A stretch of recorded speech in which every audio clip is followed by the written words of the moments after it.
Olá, prazer ter você aqui nesse momento especial também, apesar das dificuldades que nós estamos enfrentando, mas estamos aqui para dar prosseguimento à obra do Senhor, mesmo em meio a todas as dificuldades que nós estamos enfrentando nesses últimos dias.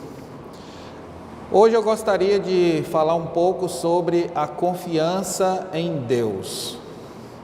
Estamos enfrentando enormes dificuldades em nosso país e no mundo afora, e essas dificuldades têm tirado o sono, o sossego de muitas pessoas, e é um momento muito oportuno para trazer a nossa lembrança algumas das promessas da palavra de Deus, do próprio Deus, em momentos de dificuldade.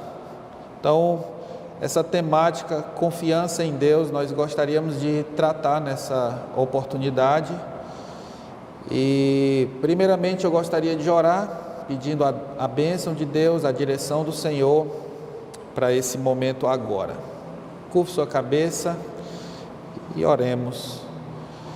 Querido Deus, nosso amado Pai, a Ti, ó Deus, nós entregamos este momento,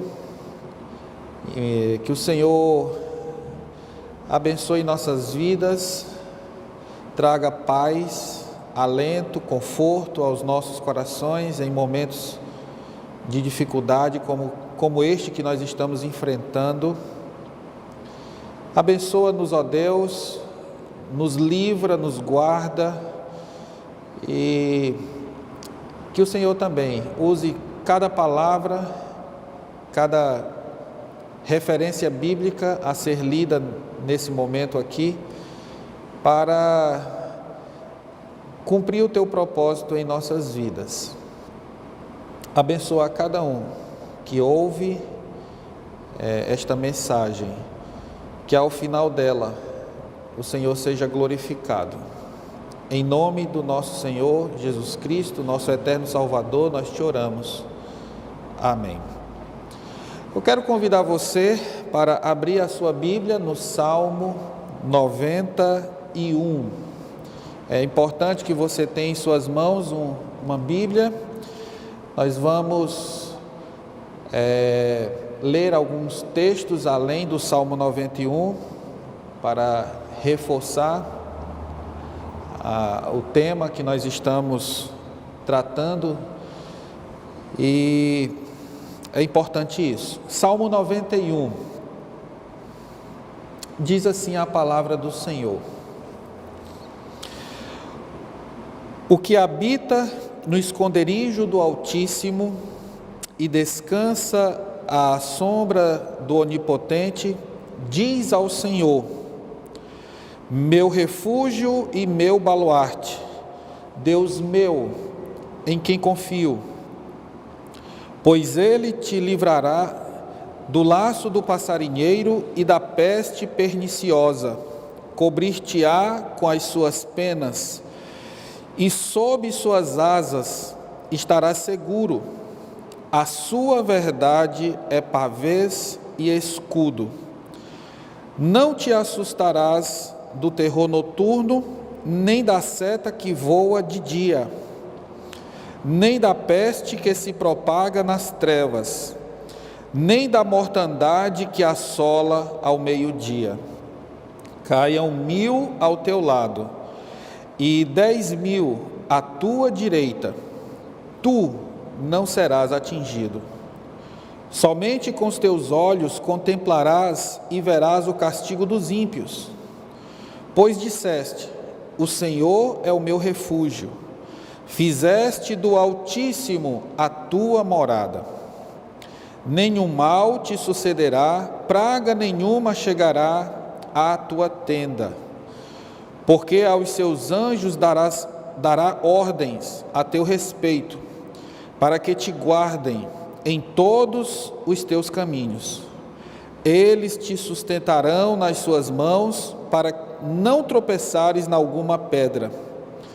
Pisarás o leão e a áspide, calcarás aos pés o leãozinho e a serpente.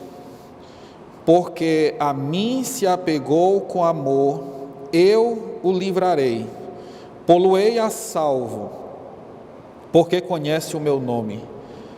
Ele me invocará e eu lhe responderei. Na sua angústia eu estarei com ele, livrá-lo-ei e o glorificarei. Saciá-lo-ei com longevidade e lhe mostrarei a minha salvação. O tema que gostaria de meditar com cada um dos irmãos e amigos é: confiando na proteção do Senhor em meio ao caos. Confiando na proteção do Senhor em meio ao caos. Há quem seja capaz de dizer que este salmo é tão bom que não poderia ser verdade. Mas, se ele é verdadeiro, como de fato é, podemos crer que estamos não somente protegidos, mas super protegidos. Este salmo, ele ao longo do tempo, se tornou tão conhecido, não só pelos evangélicos, mas também pelos católicos e outros grupos, que ele se tornou um dos salmos preferidos para muitas pessoas. Inclusive, é muito fácil você chegar em muitas casas e logo na entrada, na sala, ter uma Bíblia aberta e, observando aquela Bíblia, você perceber que ela está aberta justamente no Salmo 91.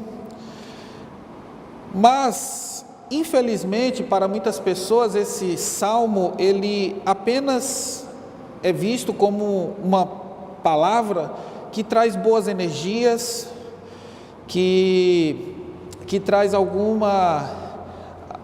alguns fluidos positivos, mas não devemos jamais esquecer que este salmo é a palavra de Deus.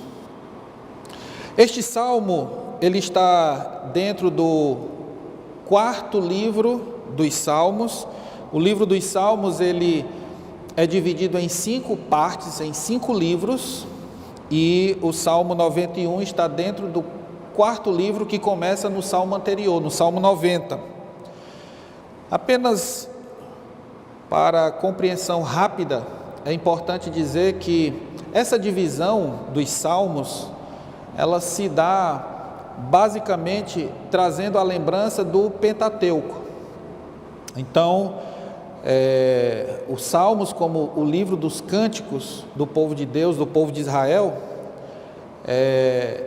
a cada agrupamento de salmos, livro 1, livro 2 até o livro 5, representa então um dos livros do Pentateuco. O primeiro livro, Gênesis. O segundo livro dos Salmos, então, seria Êxodo, e assim sucessivamente. Este salmo, Salmo 91, ele não tem autoria. Se você observar na sua Bíblia, ele não tem autoria. Entretanto, o salmo anterior, o Salmo 90, ele é uma oração de Moisés, que trata, basicamente, da transitoriedade do homem em contraste com a eternidade de Deus.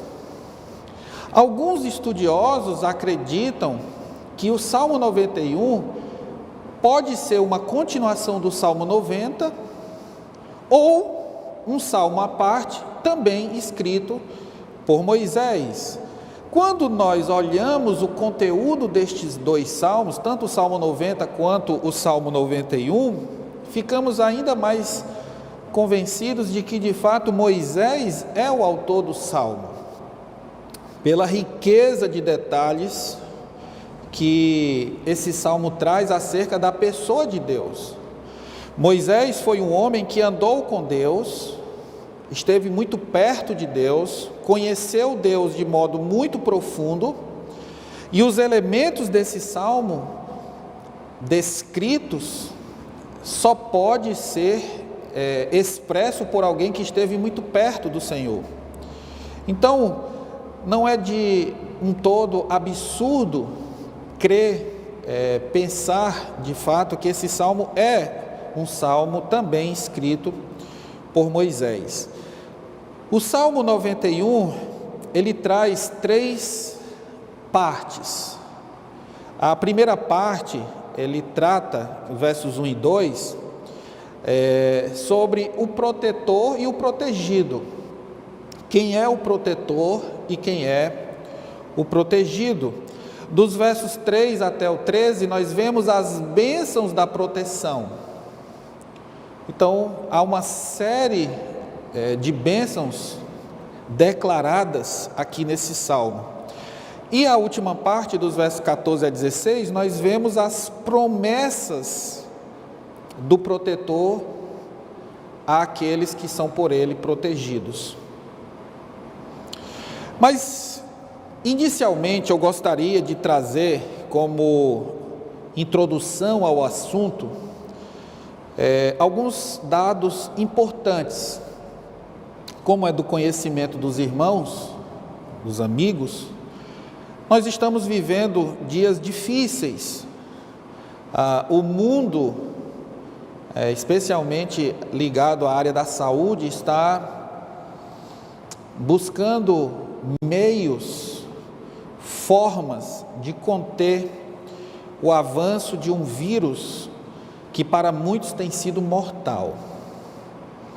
Mas só para os irmãos, amigos terem conhecimento, se é que essa informação já não é do seu conhecimento, mas existe no mundo atualmente, segundo a OMS, que é a Organização Mundial de Saúde, mais de 8.700 tipos de doença. Então, segundo a OMS, há mais de 8.700 tipos de doenças catalogados, espalhados pelo mundo. Segundo essa mesma organização, aproximadamente 50 milhões de pessoas morrem todos os anos vítimas de doenças. Um número gigantesco de pessoas morrem no mundo vítimas de doença. Quais são então as 10 principais segundo a OMS? Então, as principais são as doenças cardíacas, AIDS, câncer, tuberculose, pneumonia, malária, doenças do sono, cólera, leishmaniose e dengue. Dengue, algo muito comum em nosso país, especialmente na época do verão, onde o mosquito se prolifera de modo bastante intenso. Ainda seguindo essa sequência de informações, eu quero dizer para você, meu irmão, amigo que me ouve, que se nós estamos aqui vivos, é por mera bondade e graça do Senhor. Porque veja só, segundo os cientistas, um corpo humano adulto possui cerca de 10 trilhões de células. É isso mesmo, 10 trilhões de células. Porém, esse mesmo corpo adulto possui cerca de 100 trilhões de bactérias. Então, num corpo adulto nós temos 10 trilhões de células e 100 trilhões de bactérias. Então, se fôssemos pesar num corpo humano, sem dúvida, as bactérias pesam mais que células, pela quantidade que temos. Uma simples bactéria, dentre essas 100 trilhões que o nosso corpo possui aproximadamente, se uma só cair em nossa corrente sanguínea, é mais que suficiente para gerar um processo letal. Você já parou para pensar nisso? E quando nós entramos em contato com essas informações e percebemos o tamanho da situação que de fato nós nos encontramos, nós estamos sempre em risco. Esse é um fato. Ficamos pensando por que o ser humano é um ser tão egoísta, tão orgulhoso, tão cheio de si, autossuficiente, quando de fato nós somos seres extremamente sensíveis, frágeis e incapazes de nada, absolutamente nada. Como o nosso corpo é frágil. Como eu disse, uma simples bactéria pode gerar um processo letal entrando em nossa corrente sanguínea. O nosso sistema digestivo é o ambiente do nosso corpo onde mais as bactérias residem. O nosso sistema digestivo. O nosso intestino grosso é quase que um aqueduto de bactérias. E isso tudo é conhecido eufemisticamente como flora intestinal, né? Quem não já ouviu essa expressão, flora intestinal? Pois é só essa flora dar um pequeno desarranjo, um pequeno desconforto, e nós bem sabemos o que acontece conosco. Se brincar, é capaz de até a nossa alma sair do corpo. Os irmãos, amigos sabem muito bem o que é isso. Quem nunca passou por uma situação assim? Também é necessário se dizer que são essas bactérias, a função delas no nosso organismo não são apenas, elas não têm apenas uma função destrutiva, num sentido negativo, mas elas também têm o seu papel importante no nosso corpo, pois são elas que atuam no processo digestivo. Então, quando nós comemos um alimento, então esse alimento ele sofre a decomposição dentro do nosso corpo e a distribuição, boa parte desse trabalho são as bactérias que realizam. Mas o que nós podemos concluir, meus irmãos, é que nós, seres humanos, somos uma bomba ambulante. Esse é um fato. E além desses fatores internos que fazem parte da nossa constituição, da nossa estrutura física, como já dito aqui, nós ainda sofremos outros riscos de fatores externos que não estão intrinsecamente ligados a nós mesmos, como por exemplo, nós estamos expostos a eventos extremos do meio físico, o que nos torna ainda mais vulneráveis, como por exemplo, quedas bruscas de temperatura. Quantas pessoas não adoecem por simplesmente sofrerem uma espécie de choque térmico porque acordam, a temperatura está altíssima e durante o dia há uma queda brusca de temperatura e as pessoas têm que correr, buscar se agasalhar, roupas de frio. Já vi várias situações em que isso ocorre. O nosso país, por exemplo, tem regiões que isso é comum, né, acontecer. Então, enchentes, furacão, o que não é muito comum aqui em nosso país, graças a Deus. Terremoto também não é uma situação em que nós temos que lidar com isso, mas há outros lugares do mundo em que as pessoas têm que lidar com isso. Furacão, terremoto, erupção vulcânica, seca prolongada, isso já faz parte da nossa realidade, tempestade, deslizamento de terra, e eu poderia citar muitas outras situações. Então veja que são eventos extremos do meio físico que nos ainda torna mais vulneráveis. Então você percebe o quanto nós de fato estamos susceptíveis a situações de perigo, mas ainda há outros eventos causados pela modernização e a tecnologia, como por exemplo a contaminação do solo, né, causado por despejo de materiais, de metais pesados, né? Então a contaminação do solo, da água, do ar. Os automóveis todos os dias emitem ou trazem ao meio ambiente extrema poluição. Então tudo isso associado às radiações solares, ao manuseio de produtos químicos. Quem é a dona de casa que todo dia não usa produto químico na sua cozinha, na sua área de serviço, lavando uma roupa e por aí vai? E tudo isso vai descartado para o meio ambiente, trazendo de volta consequências para nós seres humanos. Ainda tudo isso, nós temos a violência urbana, promovida por assaltos, furtos, roubos à mão armada e etc. Então note que são muitos os motivos que nos levam a estarmos, de fato, desesperadamente preocupados, se formos nos deixar levar por tudo isso, e, consequentemente, necessitamos de proteção. E olhando para esse quadro, do qual eu apresentei agora, nós podemos concluir que só o Senhor pode nos livrar, nos proteger de uma situação que está em caos. Irmãos, amigos, não é a situação atual causada por esse vírus que surgiu, corona, que trouxe o caos à humanidade. Não pense isso.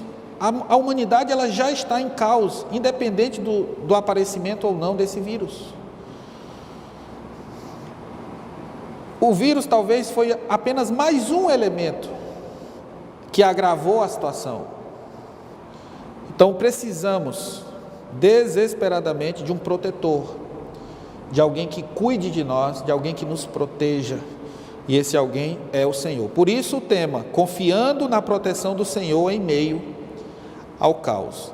Eu gostaria de ir com você para o texto que lemos no início, Salmo 91, e primeiramente eu gostaria de conferir com você o protetor e o protegido, versos 1 e 2, que diz: o que habita no esconderijo do Altíssimo e descansa à sombra do Onipotente, diz ao Senhor, meu refúgio e meu baluarte, Deus meu em quem confio.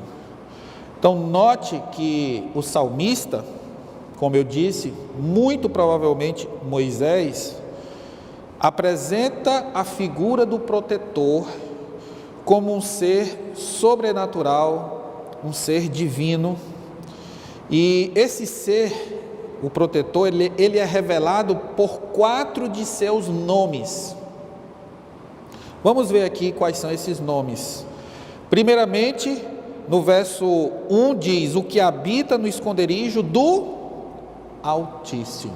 Então esse é o primeiro nome do nosso protetor, Deus. Ele é reconhecido no texto como Altíssimo. O que significa esse nome de Deus? É o El Elyon, o Deus superior a todos, o Deus maior e mais elevado e que está acima de todos. Abra sua Bíblia em Gênesis capítulo 14, e vamos ver Deus se fazendo conhecido através do seu nome. Foi assim que Deus fez no início, Deus se revelando por meio dos seus nomes. Gênesis capítulo 14, a partir do verso 18, nós lemos o seguinte, Gênesis 14, 18. Melquisedeque, rei de Salém, trouxe pão e vinho, era sacerdote do Deus Altíssimo. Abençoou ele a Abrão e disse, bendito seja Abrão pelo Deus Altíssimo, que possui os céus e a terra. Note que possui os céus e a terra. O nosso Deus é o Deus que está acima de todos. Bendito seja o Deus Altíssimo que entregou os teus adversários nas tuas mãos. Então, várias vezes o Senhor é reconhecido como o Deus Altíssimo. Meus irmãos, amigos, se o nosso Deus está acima de tudo, logo, o nosso Deus está acima de um vírus. Não há nada maior do que o nosso Deus.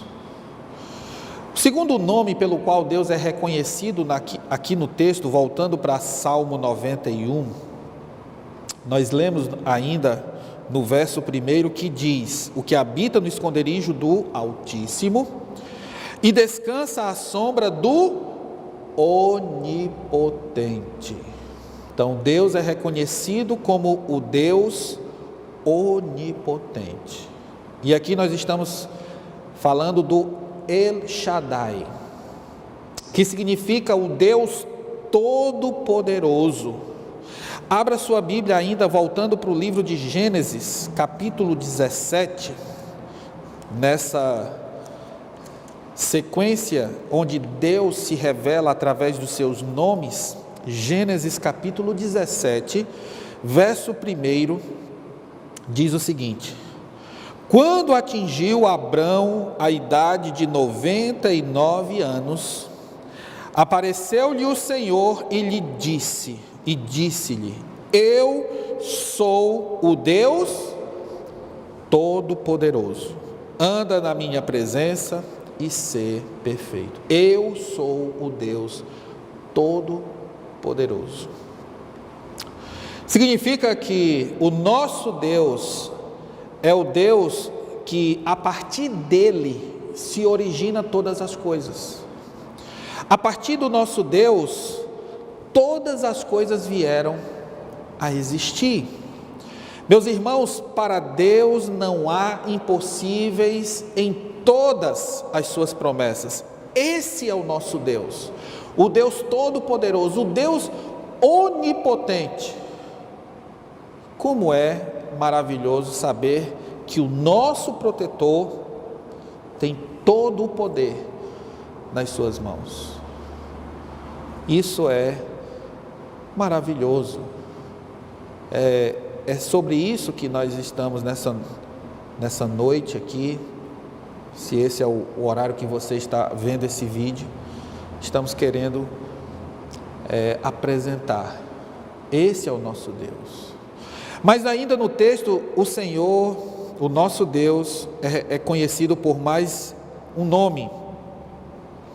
Diz ainda no verso 2, verso 1 diz: o que habita no esconderijo do Altíssimo e descansa à sombra do Onipotente, diz ao Senhor. Olha só, terceiro nome pelo qual Deus é reconhecido no texto. Ele é reconhecido pelo nome Senhor. E nós estamos falando aqui do Deus Yahvé, Deus Javé, que significa o Deus da aliança, o Deus do relacionamento. O nosso Deus é o Deus do compromisso, o Deus da aliança. É o mesmo Deus, Yahvé Jireh, Yahvé Rafá, Yahvé Shalom. Esse é o nosso Deus. O nosso Deus que ama se relacionar conosco. Ou seja, nós não estamos sozinhos, nós não estamos abandonados, como talvez alguns possam pensar. Deus fez uma aliança com o seu povo, e Deus se faz presente em meio ao seu povo. Obviamente que hoje, por meio do seu Espírito que habita em nós, está em nosso meio, mas o Senhor ainda se relaciona conosco. E o último nome em que Deus é reconhecido no início do Salmo, o nosso protetor é reconhecido, versos 1 e 2, ele conclui dizendo: o que habita no esconderijo do Altíssimo e descansa à sombra do Onipotente, diz ao Senhor, meu refúgio e meu baluarte, Deus meu. Deus meu. E aqui nós estamos falando do Elohim. Elohim. Ou seja, Deus é o primeiro entre todos, porque não há outro Deus além do Senhor. Esse é o primeiro nome de Deus que aparece em Gênesis 1 e 1. No princípio criou Deus os céus e a terra. O nosso protetor é o Deus criador de todas as coisas. Interessante que foi por esse nome que Jesus chamou pelo Pai na cruz. Lá em Marcos, capítulo 15, verso 34, no momento de agonia na cruz, onde Cristo estava naquele momento levando sobre si o peso do pecado pelo qual todos os homens cometeram. Então Jesus, ele brada, ele clama, ele suplica ao Pai, e ele clama dizendo: Eli, Eli. Em Marcos diz Eloi, Eloi, que é uma abreviação de Elohim, ou seja, Deus meu, por que me desamparaste? Então veja que o próprio Jesus reconhece o Pai como sendo o primeiro e maior de todos, o único. Irmãos, não há nada que possa ser feito se não vier do Senhor. Deus é o único que pode prover salvação, saída, alternativa. Os homens estão em busca de solução para o problema, mas se Deus não intervir, se Deus não nos guardar, se Deus não nos proteger, não vai acontecer nada. Nada vai acontecer. Então, são por esses nomes que Deus é reconhecido aqui no Salmo 91. O nosso protetor é o Deus Altíssimo, o nosso protetor é o Deus Onipotente, o nosso protetor é o Senhor, o nosso protetor é o Deus meu, é o Elohim. Agora, uma pergunta que nos faz pensar é: porque em meio a esses nomes de Deus, há uma afirmação, que diz no verso 1, o que habita no esconderijo do Altíssimo e descansa à sombra do Onipotente. A pergunta crucial é: quem é que de fato habita no esconderijo do Altíssimo e quem descansa à sombra do Onipotente? Há um fato, que Deus é tudo isso que nós falamos até agora, que Deus é o Deus Altíssimo, que Deus é o Deus Onipotente, o Senhor, o Deus meu, o Elohim. Isso é um fato. Agora, quem é que habita no esconderijo do Altíssimo? Quem é que descansa à sombra do Onipotente? É interessante perceber que, e ainda mais nos torna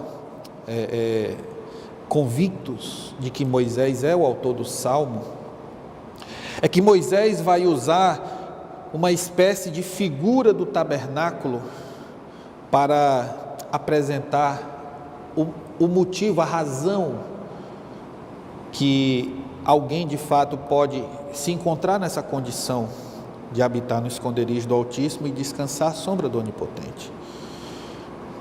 Então, quando você olha para o Antigo Testamento e traz à lembrança a figura do tabernáculo, então, livro de Êxodo, final do livro de Êxodo, o tabernáculo ele é levantado, e na parte interior do tabernáculo havia o átrio externo, e havia uma parte mais íntima, separado por uma cortina de alto a baixo, de um linho grosso,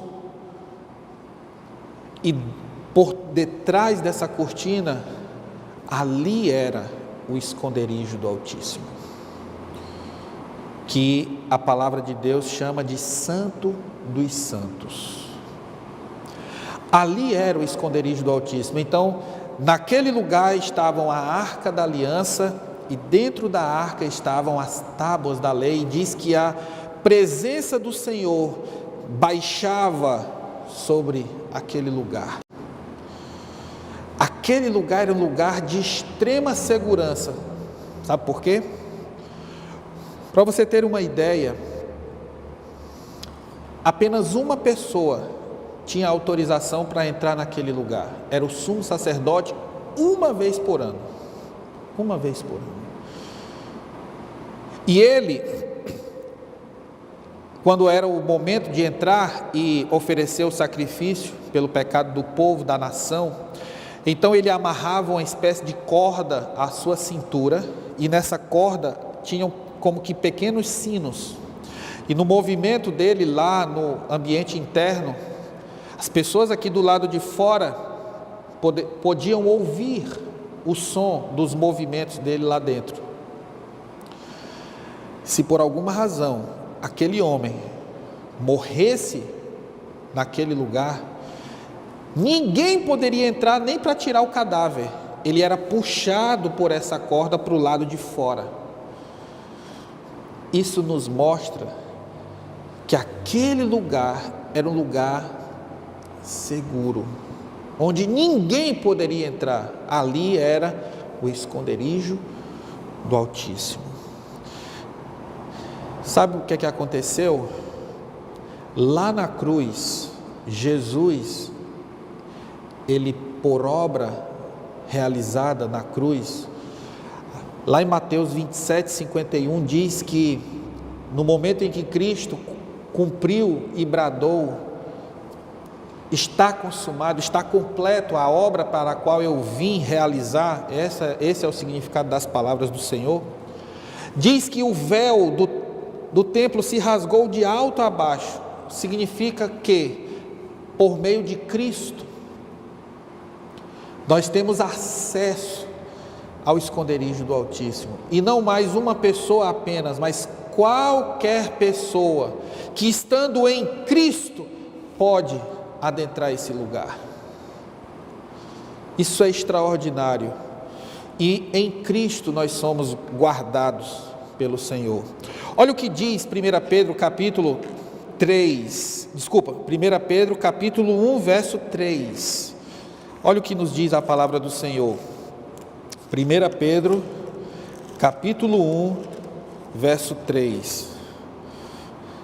1 Pedro capítulo 1 verso 3 diz assim: bendito o Deus e Pai de nosso Senhor Jesus Cristo, que segundo a sua muita misericórdia nos regenerou para uma viva esperança, mediante a ressurreição de Jesus Cristo dentre os mortos, para uma herança incorruptível, sem mácula, imarcessível, reservada nos céus para vós outros que sois o quê?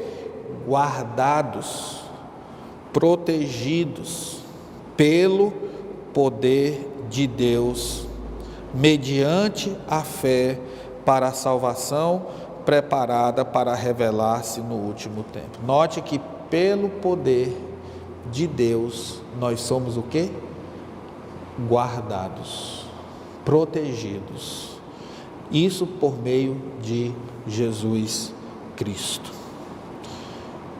Note que estar no esconderijo do Altíssimo, estar à sombra do Onipotente, deve ser um anseio do crente.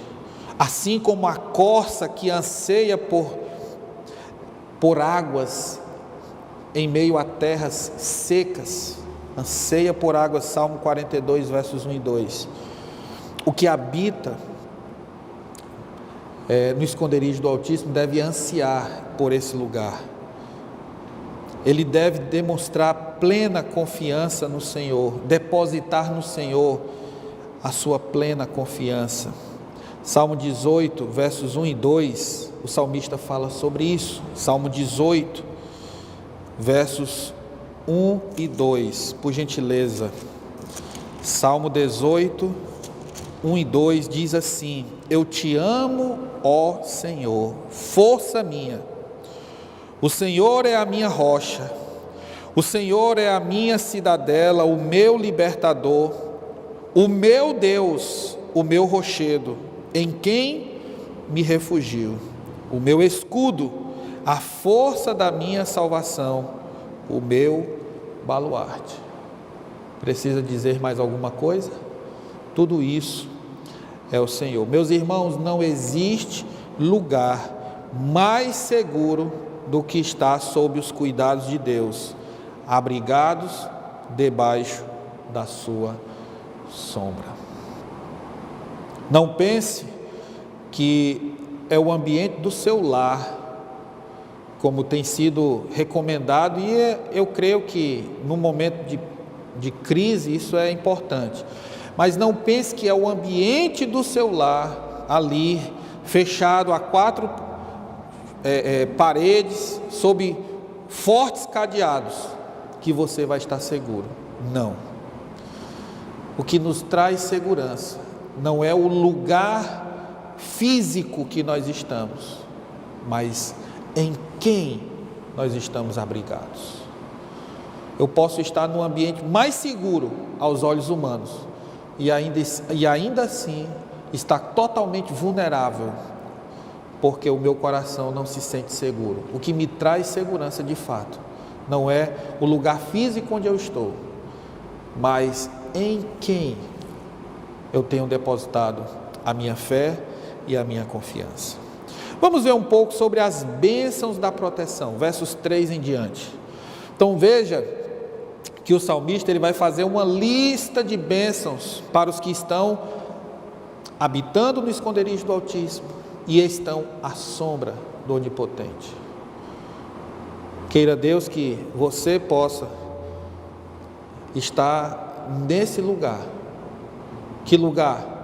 O esconderijo do Altíssimo e a sombra do Onipotente.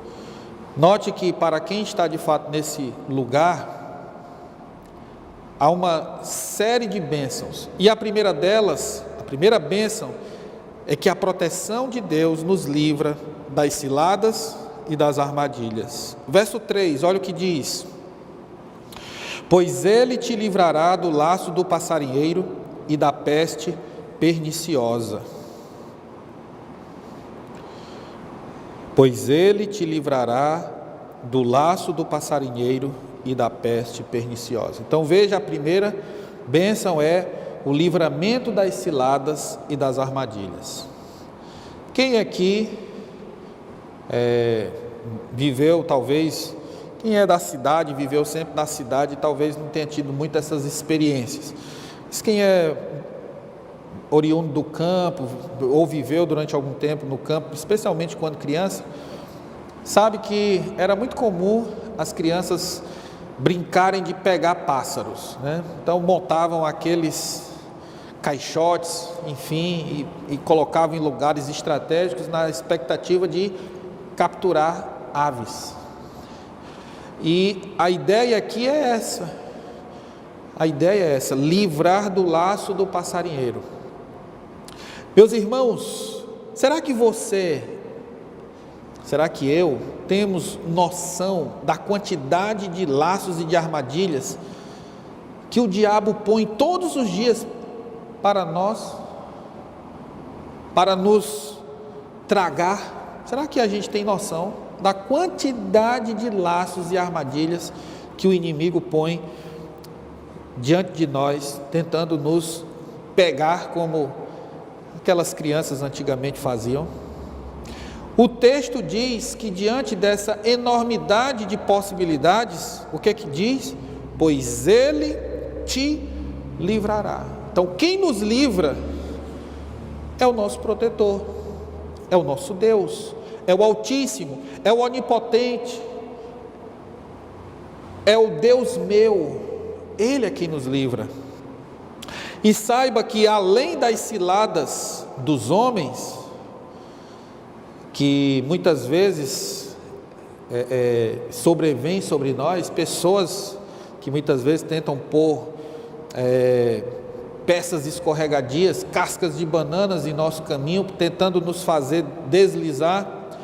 Há o que a Bíblia chama de laços de iniquidade, que são aqueles que o próprio diabo põe, que são as suas armadilhas em nosso caminho para cairmos, e essas quedas nos levarem a pecar contra Deus, armadilhas na tentativa de atrapalhar o nosso relacionamento com o Senhor, armadilhas na tentativa de destruir a nossa vida, nossa reputação, nossos relacionamentos.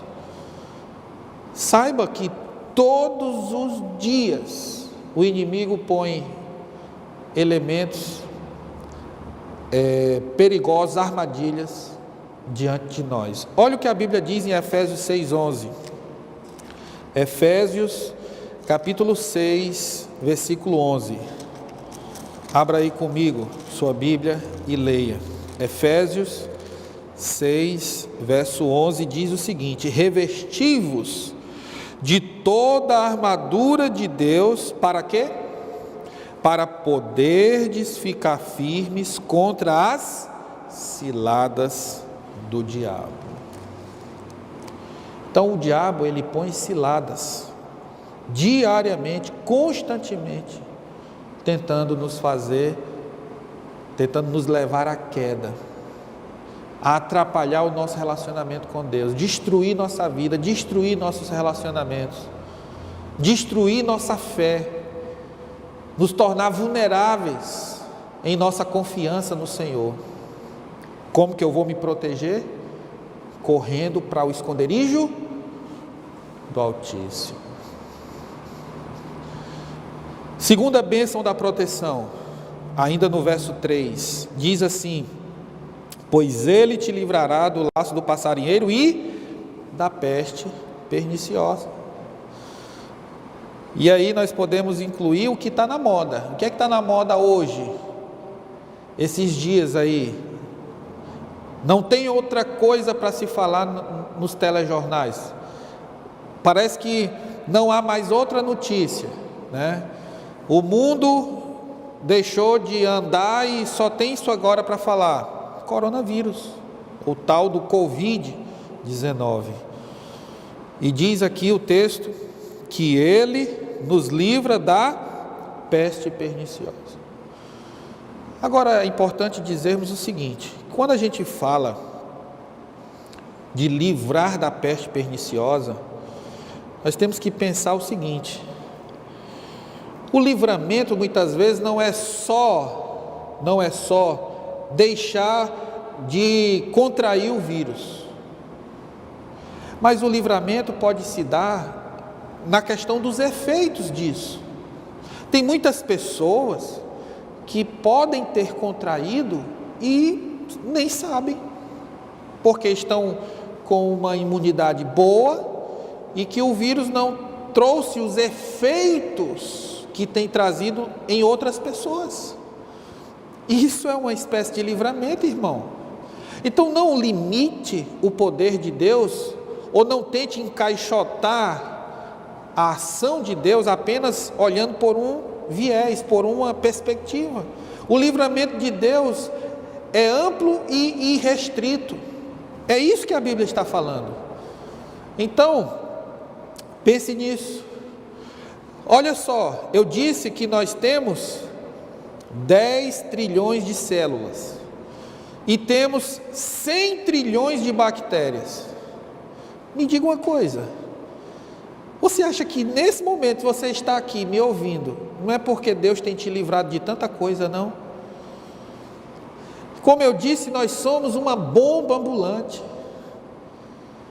Já há muito, potencialmente, nós já poderíamos ter sido destruídos.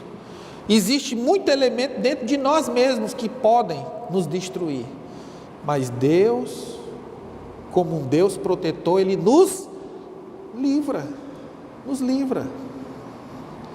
Creia nisso, descanse nisso, confie nisso.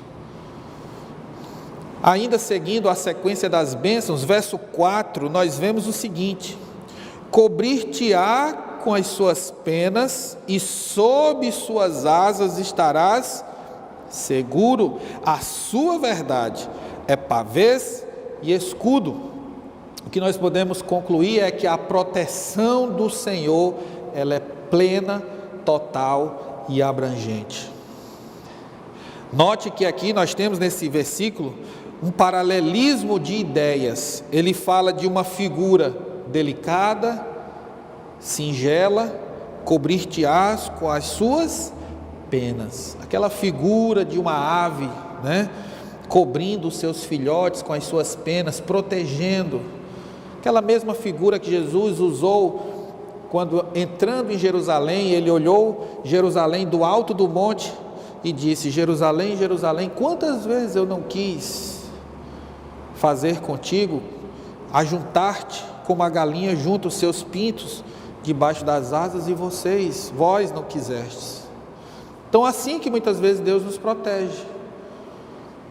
Ele nos protege com delicadeza, com singeleza, com leveza, mas há outras vezes que Ele vai nos proteger de uma forma abrupta. Ele diz: a sua verdade é pavês e escudo.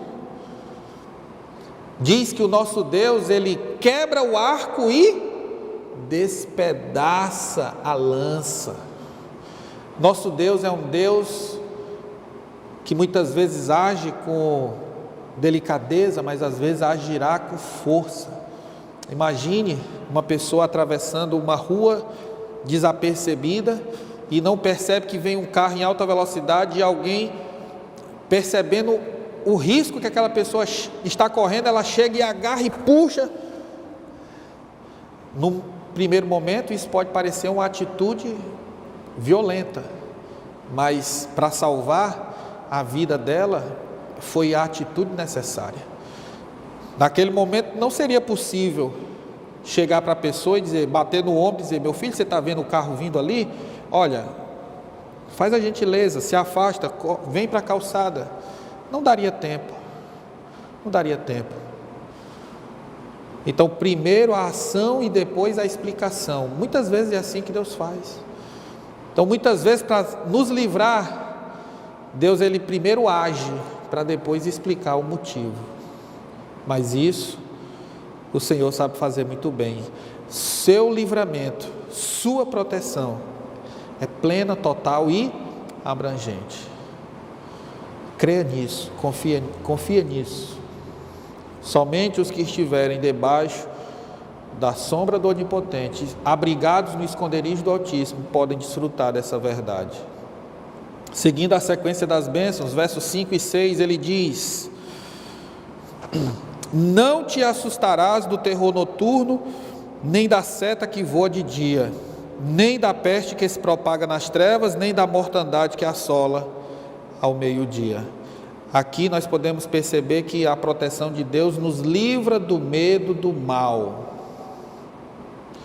Verso 5 diz: não te assustarás do terror noturno, nem da seta que voa de dia. Essa seta que voa de dia, a gente poderia hoje, nas grandes cidades, pensar nas balas perdidas, né?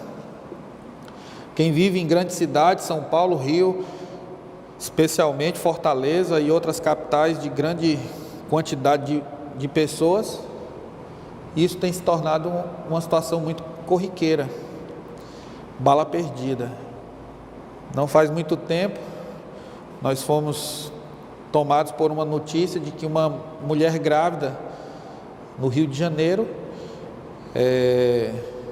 andando pela rua, houve um tiroteio e uma bala simplesmente atingiu a criança que estava no seu ventre, e a criança morreu. Então, uma seta que voa de dia, diz que Deus nos livra. Como Deus nos livra? Talvez para quem mora numa cidade mais violenta, de grande violência, possa ter mais razões para crer nisso, né? Mas fato é que a Bíblia diz que Deus nos livra. E há muitas coisas que Deus faz que nem vamos saber que Ele fez. Há muitos livramentos de Deus que nós nunca Pelo menos enquanto nessa vida tivermos, vamos saber que aconteceu.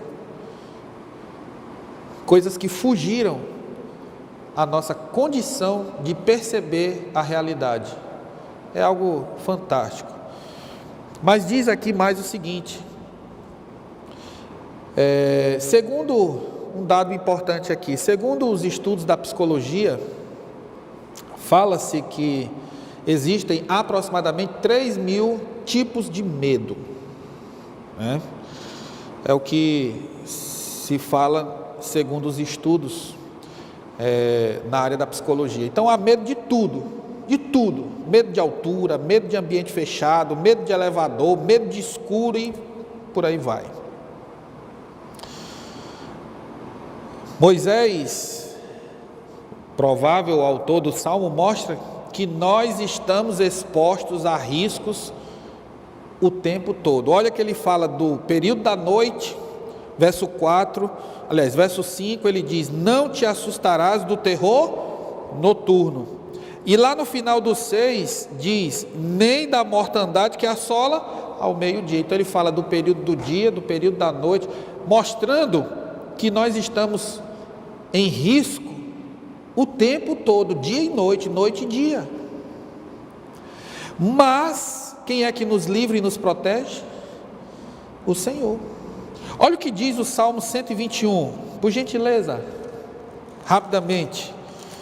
Vá lá no Salmo 121, verso 5, diz o seguinte, Salmo 121, verso 5 diz: o Senhor é quem te guarda, o Senhor é a tua sombra à tua direita. Olha lá, a sombra do Altíssimo.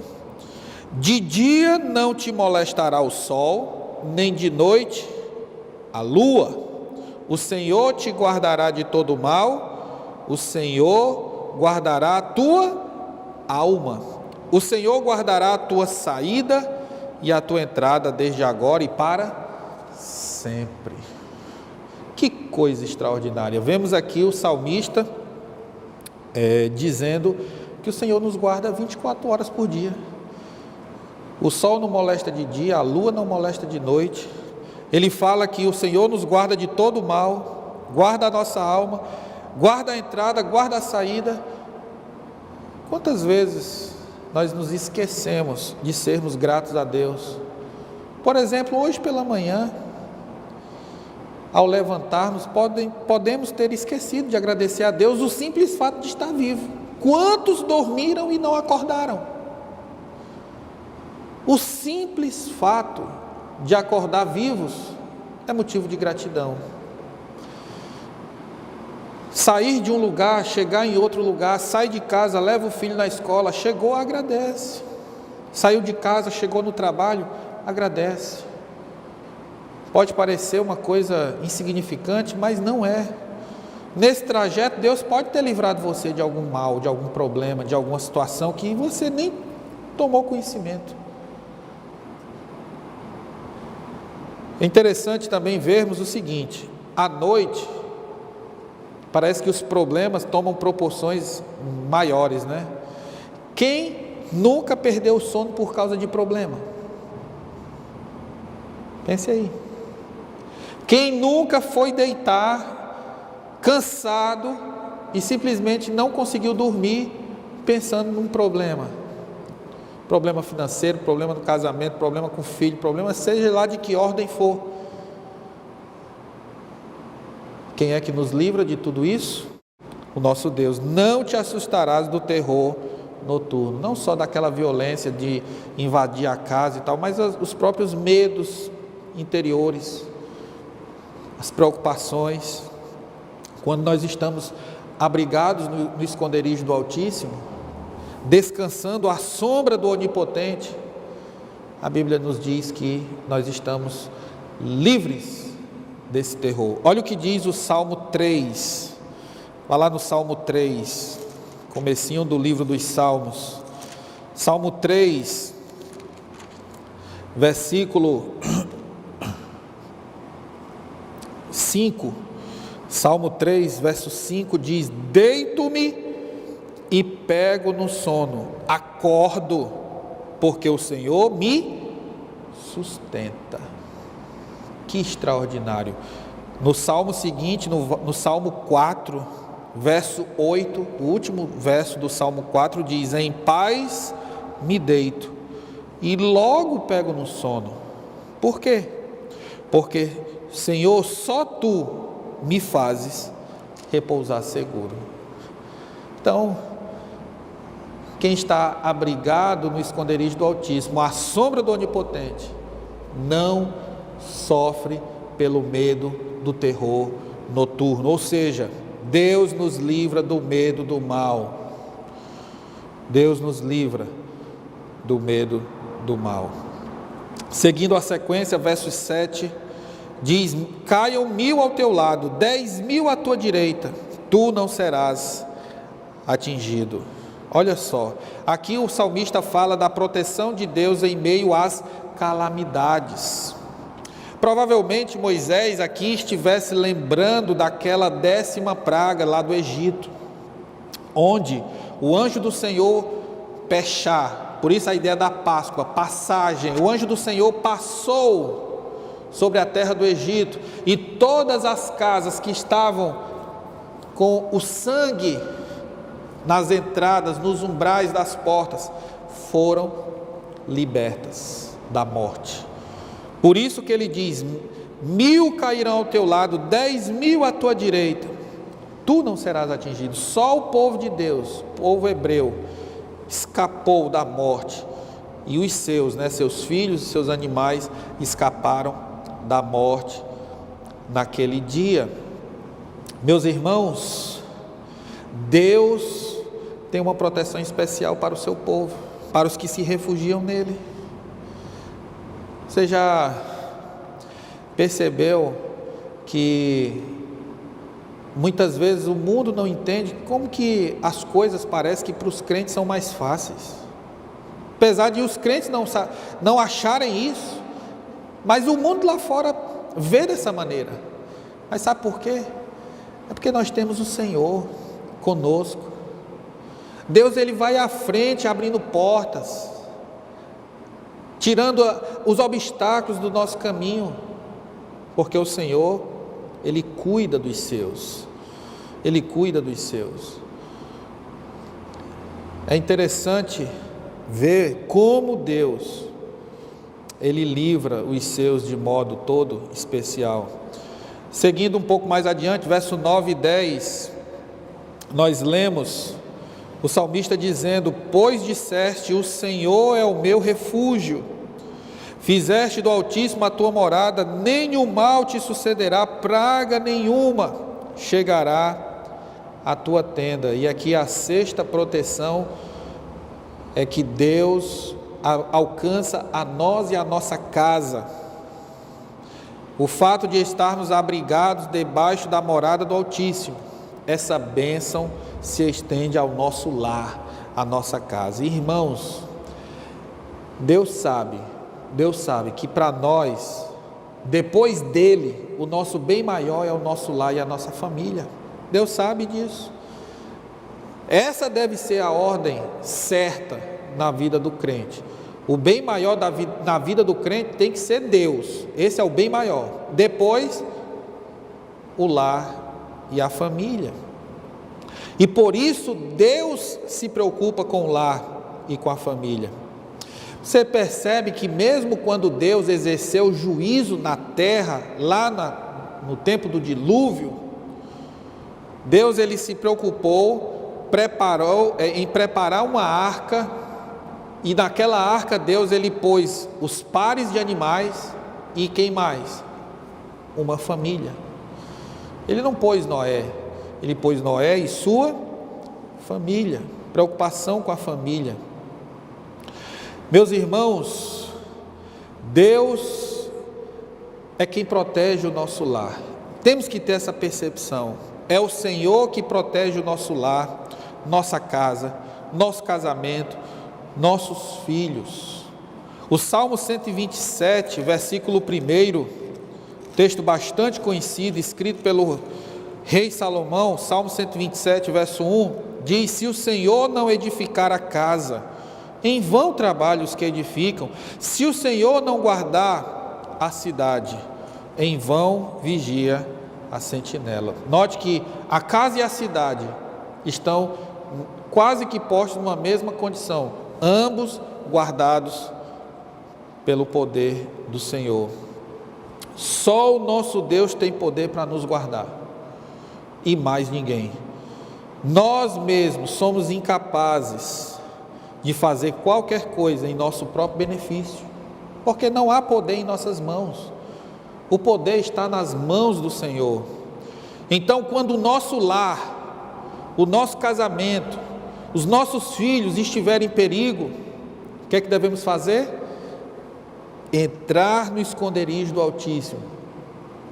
Jesus fala de algo mais ou menos nesse sentido em Mateus 6, lá no Sermão do Monte, Mateus 6, verso 6. Quando orares, faz o quê? Entra no teu quarto, fechada a porta, ora em secreto, que o teu pai em secreto o quê? Te ouvirá. Entra no esconderijo do Altíssimo, vai para o abrigo do Senhor, vai ficar debaixo da sombra dele, e derrama sobre ele, sobre a presença dele, a tua angústia, o teu medo, tua preocupação, porque só o Senhor tem poder para nos proteger, nos livrar e nos guardar. Versos 11 e 12, a sétima bênção da proteção, ele diz o seguinte, o salmista: porque aos seus anjos dará ordens a teu respeito, para que te guardem em todos os teus caminhos. Eles te sustentarão nas suas mãos, para não tropeçares em alguma pedra. Interessante que a proteção de Deus aqui, baseado nesses dois versículos, ela acontece de modo sobrenatural. Sobrenatural. Quem conhece bem esse texto aqui é Satanás. Lá em Mateus capítulo 4, verso 6, Satanás disse para Jesus: olha, sobe no alto, no pináculo do templo e se atira, se joga, e dá ordem aos seus anjos para que te tomem pelas mãos. E Jesus respondeu, também citando outro texto que diz: não tentarás o Senhor teu Deus. Então veja que Satanás conhece a Bíblia, mas é importante lembrarmos que quando estamos escondidos, abrigados à sombra do Onipotente, fazendo de Deus o nosso protetor, nós passamos a ter o exército dos céus ao nosso dispor. É o que o texto nos diz. Porque aos seus anjos darás ordem. Quem é que dá ordem aos anjos? Não é você, não sou eu, é Deus. Essa ordem vem de Deus, não é você e eu que damos ordem aos anjos. Deus dará ordem aos seus anjos a teu respeito, para que te guardem em todos os teus caminhos. Irmãos, é interessante perceber que Deus, em toda a história, sempre que necessário, utiliza anjos para guardar, para proteger os seus. Tem uma lista de textos aqui, você pode anotar, ler depois. Lá em 2 Reis, capítulo 6, Eliseu, ele recebeu a notícia do seu moço, de que os sírios estavam cercando para guerrear contra a cidade. E aquele moço, ele se desespera, e Eliseu, ele ora a Deus e diz assim: Senhor, abre os olhos, para que ele veja o teu poder. E o texto bíblico diz que aqueles olhos daquele moço foram abertos, e ele viu um exército diante dele, anjos vindo para lutar pelo povo de Deus. Interessante, está lá em 2 Reis, capítulo 6, dos versos 8 a 17. Uma outra referência que mostra Deus enviando anjos, lá em Isaías 37, diz que um anjo de Deus desceu para lutar pelo povo de Deus contra os assírios, e diz que um anjo só feriu 185 mil assírios. Um anjo. Pensou? Um anjo feriu 185 mil assírios.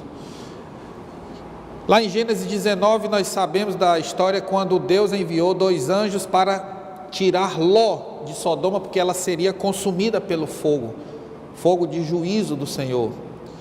Lá em Atos 12, Deus envia um anjo para tirar de modo sobrenatural Pedro da prisão. Então Deus, ele faz isso. Irmãos, não tenha dúvida de que em momentos de grande livramento, muito provavelmente Deus enviou mensageiros para intervir em sua vida.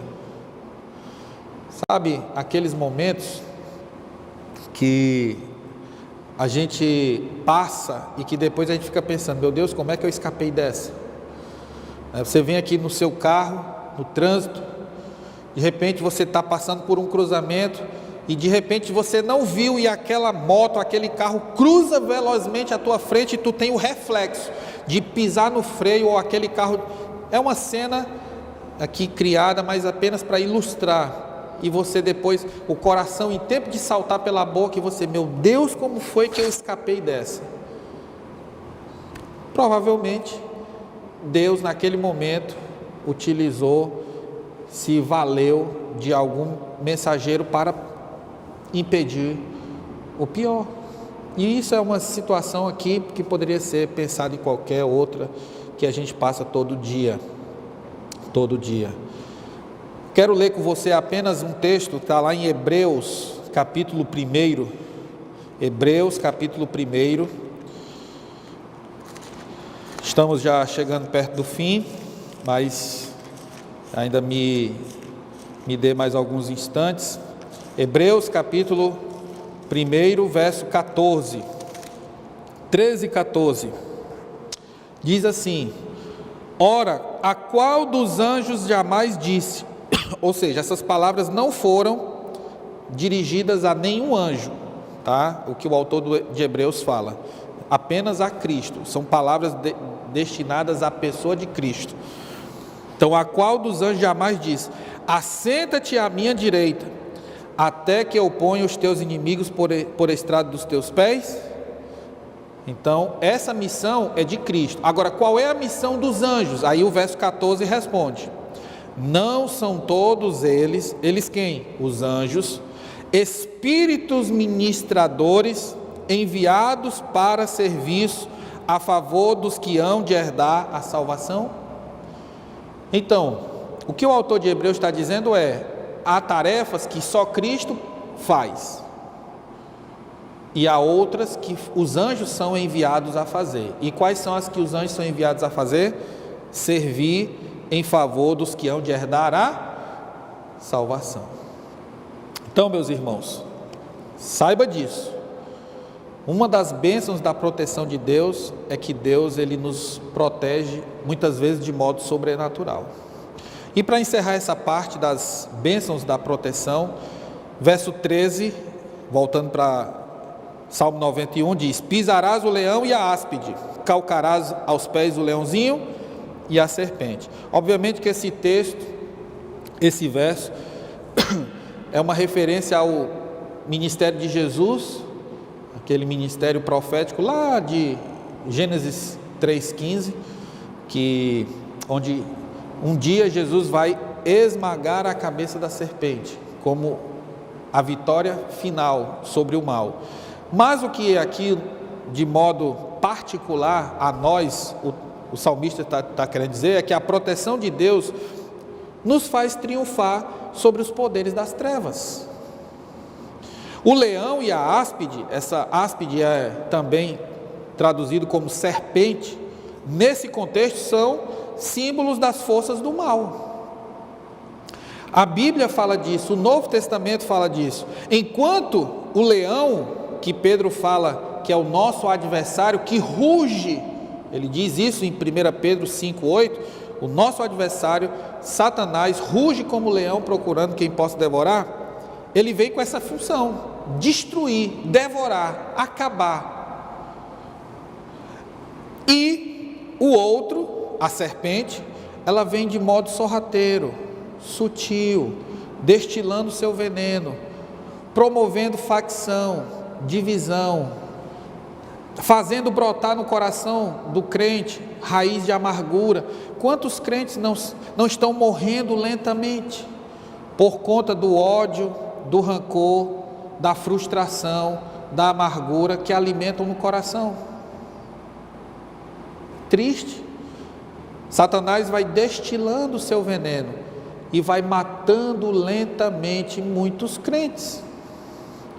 Agora, aquele que está abrigado no esconderijo do Altíssimo, debaixo da sombra do Onipotente, ele é protegido contra isso, porque Deus nos faz perceber o mal e fugir dele. O que a palavra de Deus nos diz? Em Tiago 4, verso 7, resisti ao diabo e ele fugirá de vós. Irmãos, nós estamos em meio a uma guerra espiritual, com inimigos perigosíssimos. E eu posso lhe garantir que esses inimigos espirituais são mais perigosos do que qualquer perigo terreno, humano, até mesmo esse vírus, do qual muitos estão apavorados. Pode ter certeza que os perigos espirituais são mais nocivos do que mesmo esses que podem atingir apenas o nosso corpo. Indo para a última parte, as promessas do protetor, versos 14 a 16, que diz o seguinte: porque a mim se apegou com amor, eu o livrarei, pô-lo-ei a salvo, porque conhece o meu nome, ele me invocará e eu lhe responderei, na sua angústia eu estarei com ele, livrá-lo-ei e o glorificarei, saciá-lo-ei com longevidade e lhe mostrarei a minha salvação. Nós temos aqui algumas promessas, mas é interessante perceber que antes de trazer as promessas, é importante pensarmos em alguns detalhes que vêm antes da concretização dessas promessas. Quem são aqueles a quem está assegurado o direito, o usufruto dessas promessas? Olha o que diz o verso 14: porque a mim se apegou com amor. Para se usufruir da promessa, primeiro é necessário desenvolver um sentimento de amor para com Deus, o nosso protetor. Não é um relacionamento de medo, não é um relacionamento de interesse, mas é um relacionamento de amor.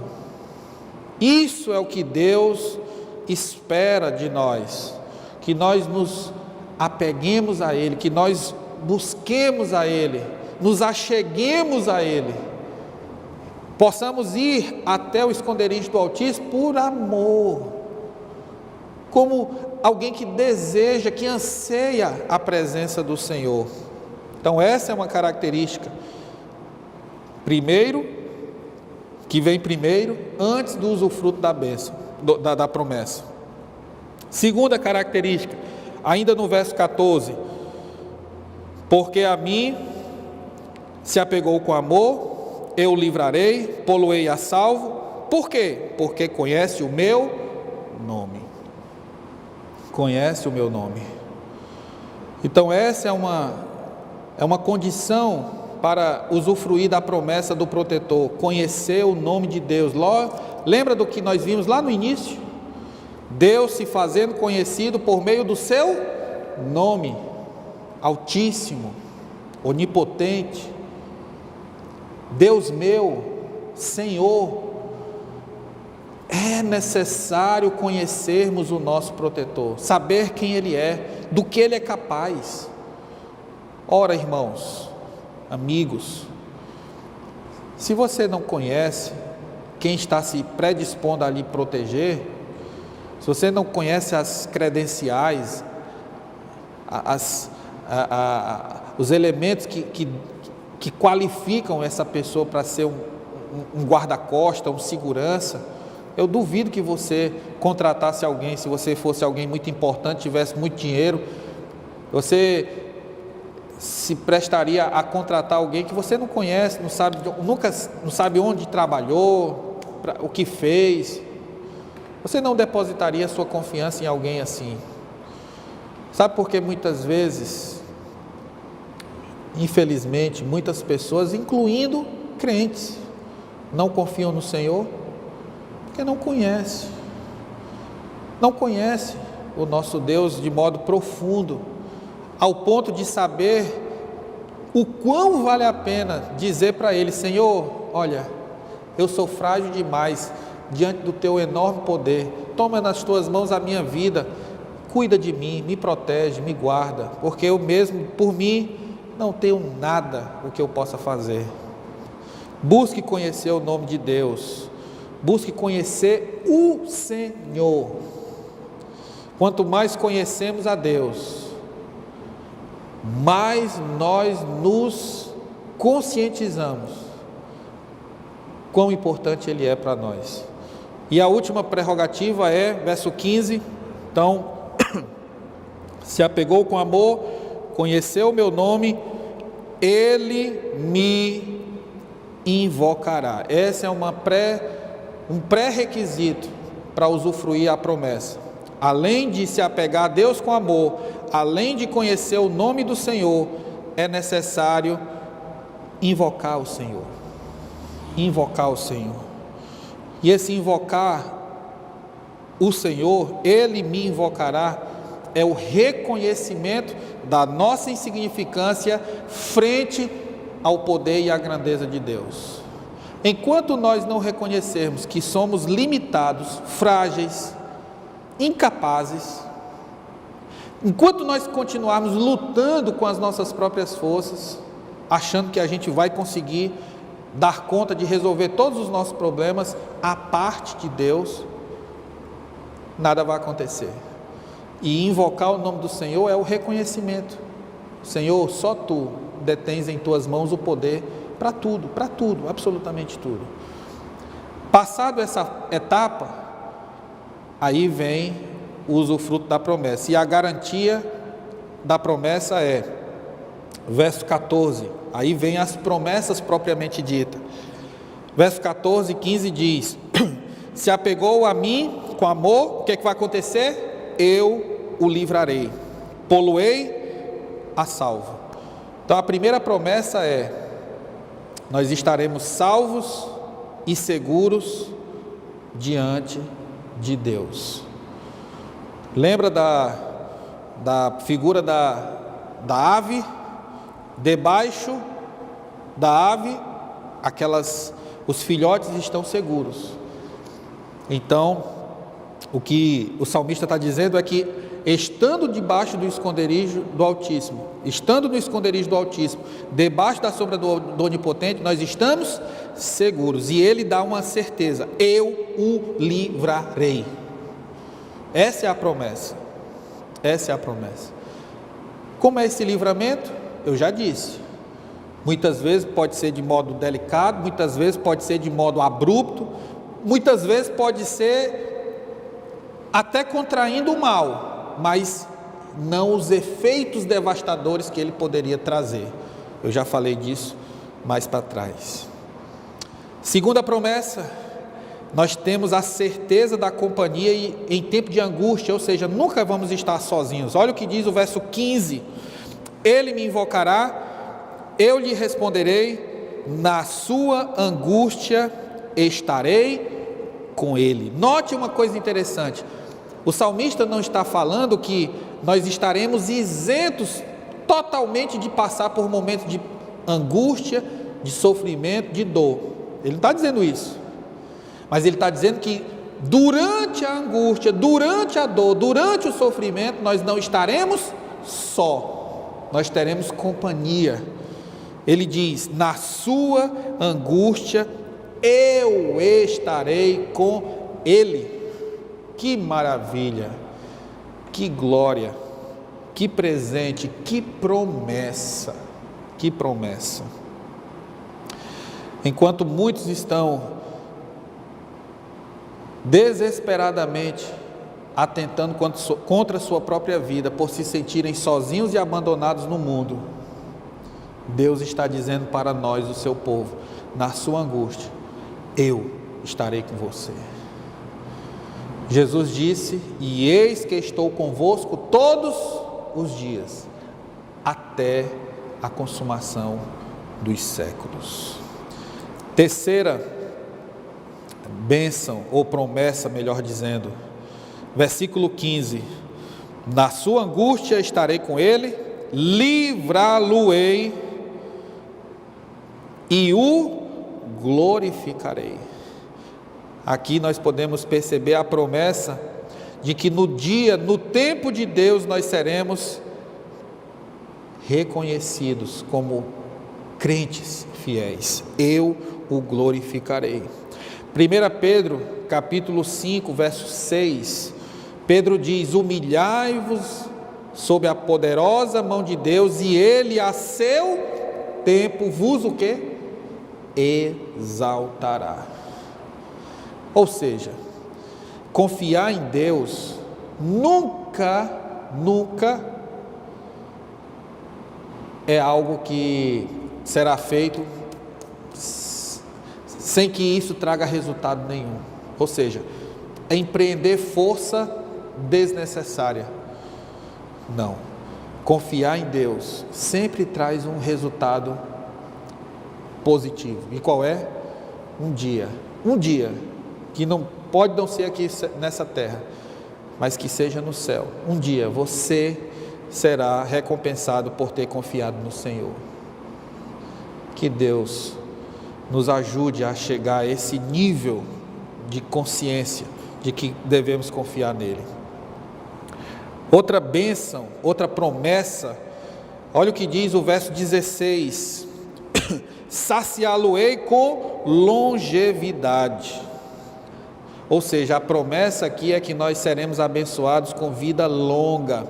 É interessante sabermos o seguinte: o que é longevidade aos olhos de Deus, em contraste ao que é longevidade aos olhos dos homens. Obviamente que naquilo que os homens atribuem como longevidade, é alguém que vive 80, 90, 100 anos.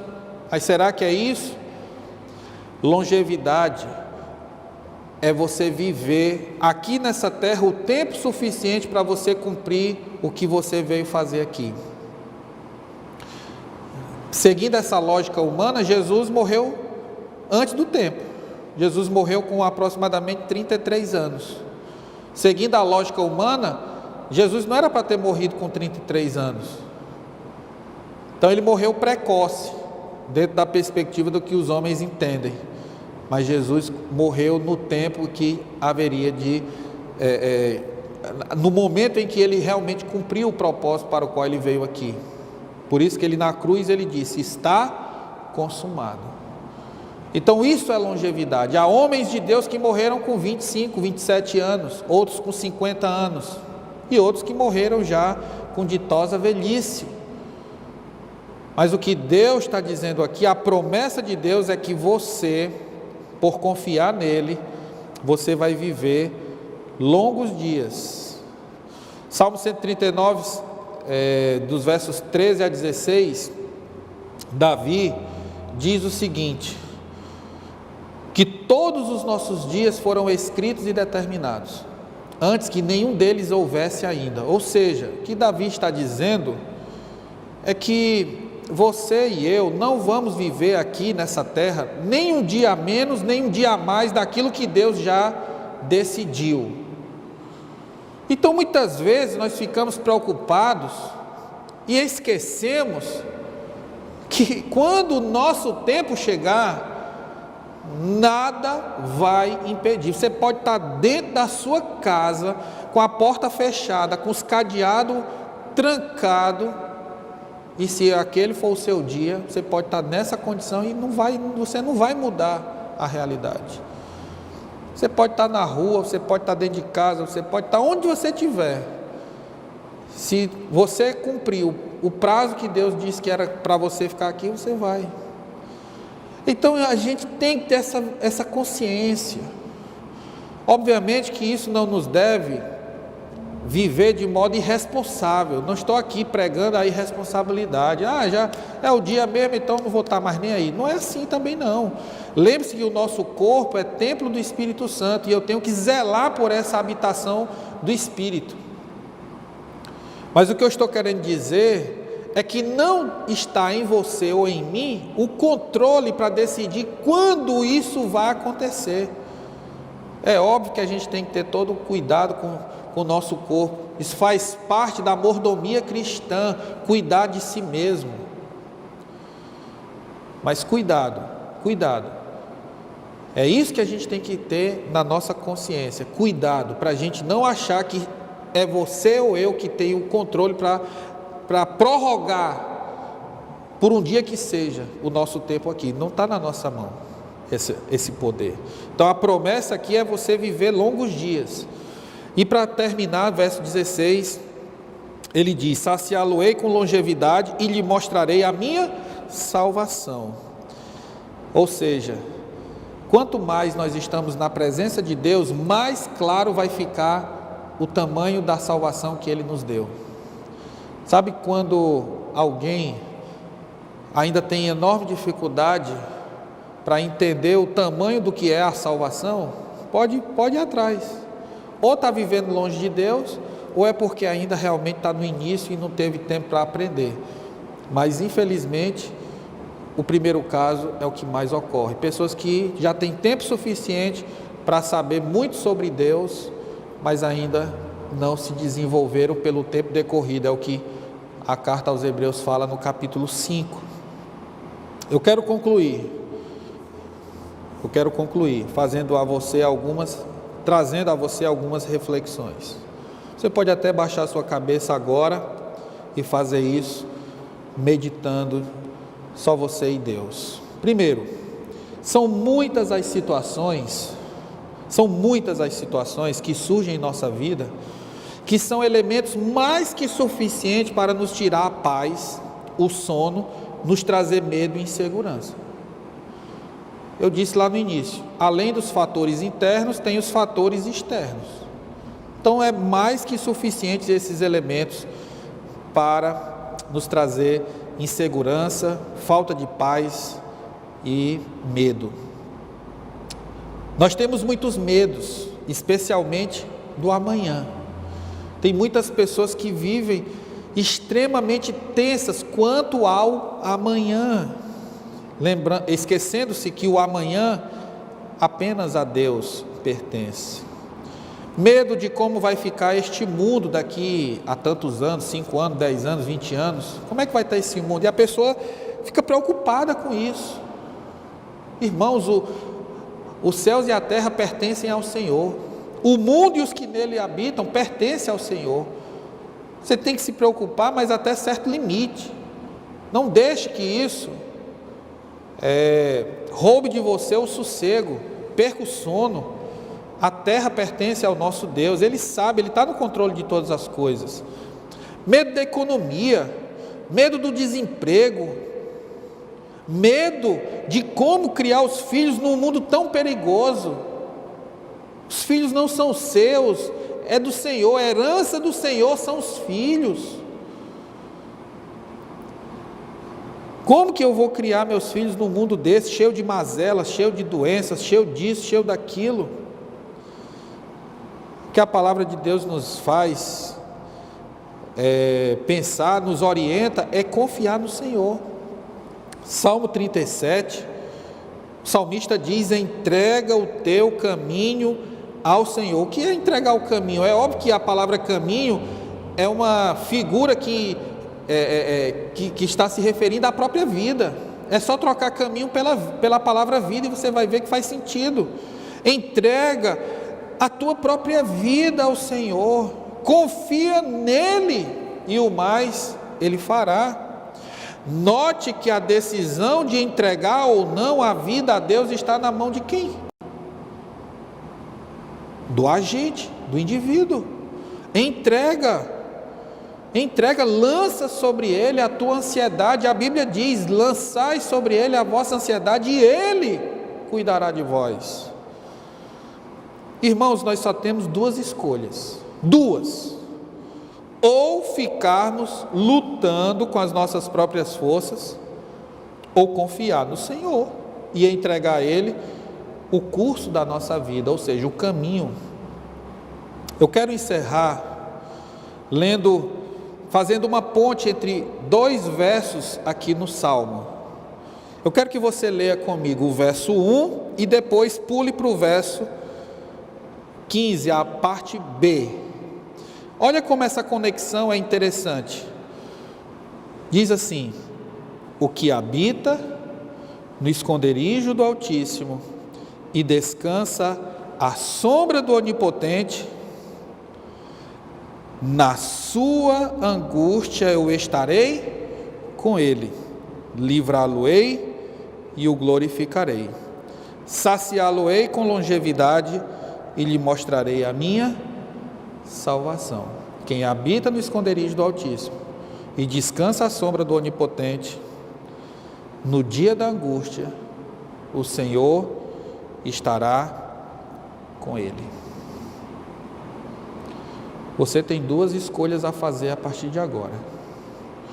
Ou você continua lutando com as suas próprias forças e não vai chegar a lugar nenhum, porque o poder não está em você, não está nas suas mãos o decidir o destino de nada.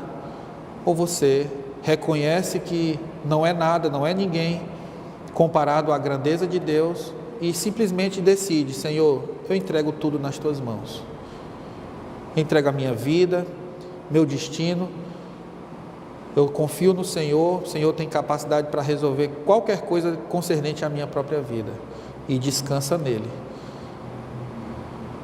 Vamos orar. Que Deus tenha misericórdia de nós, homens frágeis. Querido Deus, a Ti eu entrego o resultado dessa pregação. Não sei como se encontra o coração de quem a ouviu, mas seja como for, cumpre o Teu propósito poderosamente.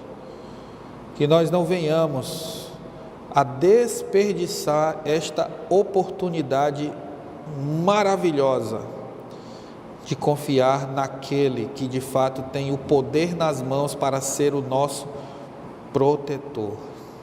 Ajuda-nos a confiar no Senhor sem reservas. Ajuda o Teu povo, a Tua igreja, a ser instrumentos que glorificam o Senhor pela confiança que tem no Senhor. E aos que ainda não têm o Senhor Jesus, que possam, por meio dessa pregação, perceber a importância, a necessidade de entregar seu coração e sua vida a Cristo. Por graça e bondade, que Teu Espírito opere em cada coração, em nome de Jesus, nosso eterno Salvador. Amém.